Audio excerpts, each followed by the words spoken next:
Point 1 à 3. Que votre cœur ne se trouble pas, croyez en Dieu. Croyez aussi en moi. Il y a beaucoup de demeures dans la maison de mon Père. Sinon, je vous l'aurais dit. Je vais vous préparer une place. Et lorsque je serai allé vous préparer une place, je reviendrai et je vous prendrai avec moi, afin que là où je suis, vous y soyez aussi. Jésus nous dit clairement qu'il y a beaucoup de demeures dans la maison de Dieu, où nous demeurerons éternellement. Nous qui croyons en Jésus, nous pourrons être avec lui pour toujours dans cette demeure. JN 14.2. Pourtant, Jésus dit aussi qu'il doit aller nous préparer cette demeure. Le verbe grec employé ici est « etoimaz », qui signifie « préparer ». En Jean 2.16, Jésus emploie également l'expression « la maison de mon Père » pour désigner le temple de Jérusalem. En Jean 14.2, cette expression peut donc être comprise comme faisant référence au sanctuaire céleste.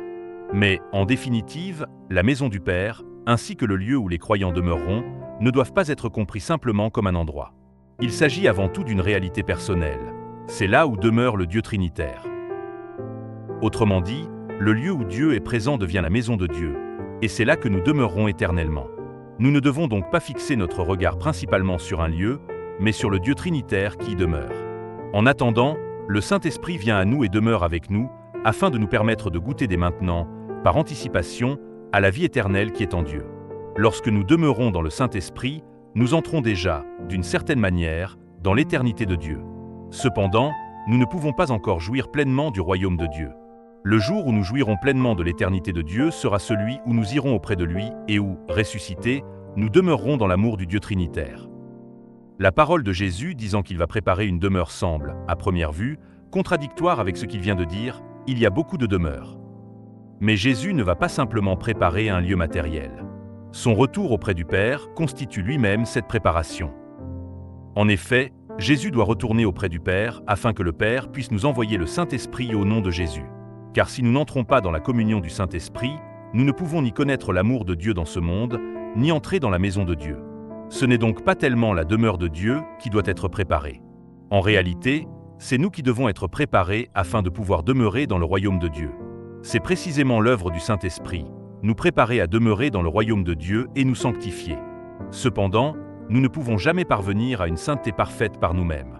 Le jour où nous serons pleinement sanctifiés sera le jour du retour de Jésus. Alors seulement, nous serons entièrement transformés et recréés dans un corps de résurrection, pleinement adapté au royaume céleste où Jésus demeure, au royaume éternel. C'est pourquoi le jour du retour du Christ sera un jour béni pour ceux qui croient en Jésus et qui sont entrés dans la communion du Saint-Esprit. Mais pour ceux qui ne sont pas en Christ, ce sera au contraire un jour de jugement. C'est aussi la raison pour laquelle nous ne pouvons pas simplement nous réjouir du retour du Christ sans penser à ceux qui, parmi nos proches et nos voisins, seront confrontés au jugement. Malgré cela, nous désirons ardemment le jour où nous demeurerons pleinement dans les bras du Dieu trinitaire. C'est pourquoi nous voulons demeurer constamment dans le Saint-Esprit et accueillir sa présence en nous. Nous désirons également que beaucoup d'autres personnes croient en Jésus et puissent, elles aussi, recevoir la même bénédiction du Saint-Esprit.